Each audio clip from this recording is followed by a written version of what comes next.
लड़की बहुत अच्छी टेलर है, ये आपने ठीक तरह से पता तो किया है ना?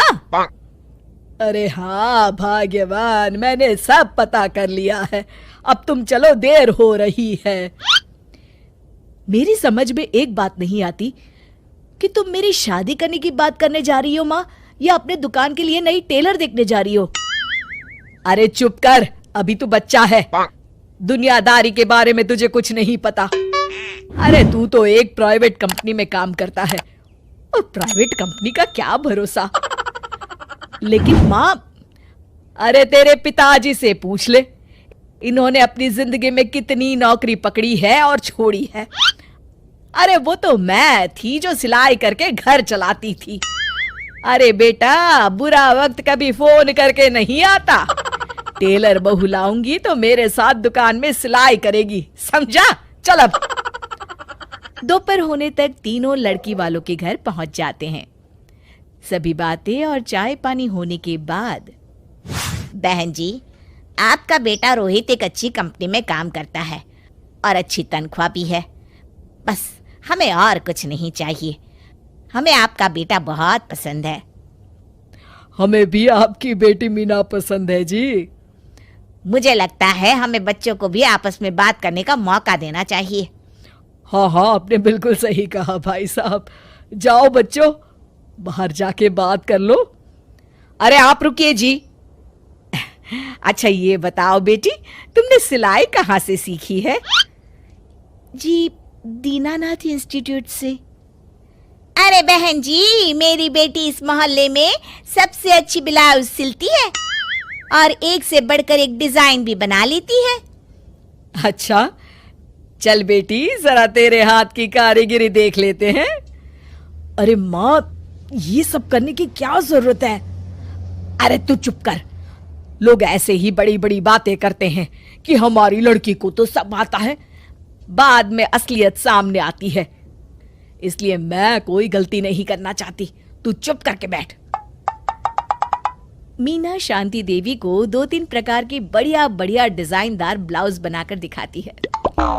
ये देखिए, ये है प्रिंसेस कट। अरे वाह बेटी, मान गए तुझे। तू तो मुझसे भी अच्छा ब्लाउज सिल लेती है। चलिए बहन जी, हमें तो आपकी बेटी पसंद है। अब इसी बात पर मुंह मीठा कराइए। जी बिल्कुल। इस तरह रोहित और मीना की शादी हो जाती है। शादी के अगले दिन से मीना अपनी सास के साथ सारा दिन दुकान पर सिलाई करती रहती और अपने पति रोहित को जरा सा भी समय नहीं दे पाती थी। फिर एक दिन रोहित फोन करके मीना से कहता है, मीना, आज शाम को हम दोनों किसी अच्छे रेस्टोरेंट में खाना खाने चलेंगे। तुम तैयार रहना, मैं ठीक वक्त पर पहुंच जाऊंगा। ठीक है जी। शाम को रोहित जब घर आता है तो मीना सिलाई मशीन पर बैठी ब्लाउज सिल रही होती है। अरे ये क्या, मैंने तुमसे कहा तो था कि शाम को हमें रेस्टोरेंट में खाना खाने के लिए जाना है, और तुम हो कि सिलाई कर रही हो। हद हो गई। मुझे माफ कर दीजिए जी, क्या करूं, ये ब्लाउज मुझे कल अर्जेंट सील कर देनी है। सारा दिन तो तुम माँ के साथ दुकान पर सिलाई करती हो, अरे कम से कम शाम का वक्त तो मेरे लिए रखा करो। तभी वहां शांति देवी आ जाती है। अरे क्यों बहू को परेशान कर रहा है? कल ये तीनों ब्लाउज सुबह सिल कर देनी है। चल जा, अपना काम कर। रोहित चुपचाप वहां से चला जाता है। इस तरह अपनी सास के डर के मारे मीना चाहकर भी अपने पति के लिए वक्त नहीं बिता पाती थी। फिर एक दिन रोहित दोपहर को ऑफिस से घर आता है। उसके साथ उसकी कार में एक लड़की बैठी होती है। दोनों एक दूसरे से मुस्कुराकर बातें कर रहे होते हैं। माँ, जरा टेबल पर रखी मेरी फाइल तो देना, मैं भूल गया था। ये कौन लड़की है तेरे साथ? अरे माँ, ये तो मेरे साथ ऑफिस में काम करती है।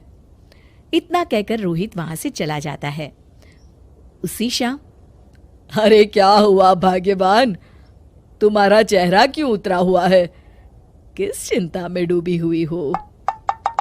क्या बताऊं जी, आज रोहित के साथ एक लड़की आई थी। कह रहा था उसके ऑफिस में काम करती है। मुझे तो उस लड़की के चाल चलन बिल्कुल ठीक नहीं लगते। कहीं दोनों के बीच कोई चक्कर तो नहीं है? अब अगर चक्कर हुआ भी तो इसमें बुराई क्या है? अरे बड़े अजीब आदमी हो आप, कैसी बातें कर रहे हो?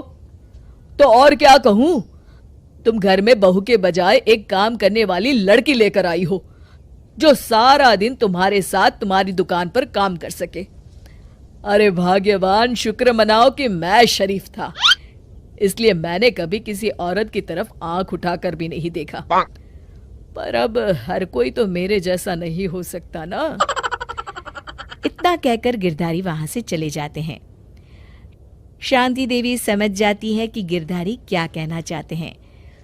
उसे अपनी गलती का एहसास हो जाता है और वो सोचती है जितनी जल्दी हो सकेगी वो अपनी गलती सुधार लेगी। और इसीलिए 2 दिन के बाद, रोहित बेटा, मैं चाहती हूं कि कुछ दिनों के लिए तू अपनी ऑफिस से छुट्टी ले ले। क्यों, क्या हुआ माँ? अरे कुछ नहीं बेटा, मैंने तेरे और बहू के लिए शिमला की 2 टिकट बुक की है। मैं चाहती हूं कि तुम दोनों कुछ दिनों के लिए बाहर घुमाओ। क्यों बहू, ठीक है ना? सासू माँ की बात सुनकर मीना का चेहरा भी खिल उठता है। वो शर्मा कर कहती है, जी माँ जी, जैसा आप ठीक समझे। और इस तरह शांति देवी पूरी तरह से बदल जाती है। शिक्षा, बहू को बहू नहीं बल्कि बेटी समझना चाहिए और ना कि काम करने वाली नौकरानी।